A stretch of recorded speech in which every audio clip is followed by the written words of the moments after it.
गौतम बुद्ध की एक प्रचलित कथा के अनुसार एक दिन सुबह सुबह सभी शिष्य बुद्ध के प्रवचन सुनने के लिए एक साथ बैठे हुए थे। कुछ देर बाद बुद्ध अपने साथ एक रस्सी लेकर आए।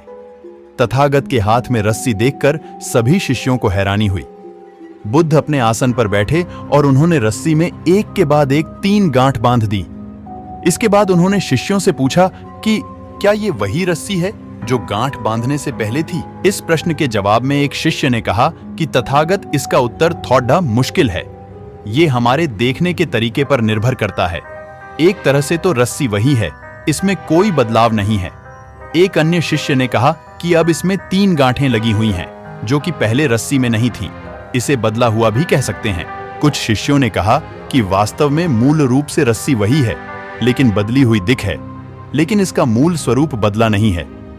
शिष्यों की बात सुनकर बुद्ध ने कहा कि आप सभी सही बोल रहे हैं। अब मैं इन गांठों को खोल देता हूं। ये बोलकर बुद्ध रस्सी के दोनों सिरों को खींचने लगे। बुद्ध ने पूछा कि क्या इस प्रकार रस्सी की गांठें खुल जाएंगी? सभी शिष्यों ने कहा कि नहीं, ऐसा करने से तो गांठें और ज्यादा कस जाएंगी। इन्हें खोलना और मुश्किल हो जाएगा। बुद्ध ने कहा कि ठीक है, अब एक अंतिम प्रश्न, इन गांठों को खोलने के लिए हमें क्या करना होगा?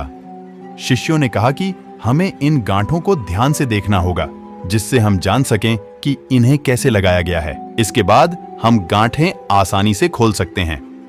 बुद्ध इस जवाब से संतुष्ट हो गए और उन्होंने कहा कि यह सही बात है। हम परेशानियों में फंसे रहते हैं और बिना कारण जाने ही उनका हल खोजने लगते हैं, जबकि हमें पहले समस्याओं के मूल को समझना चाहिए। जब समस्याओं की वजह समझ आ जाएगी तो उन्हें सुलझाना बहुत ही आसान हो सकता है।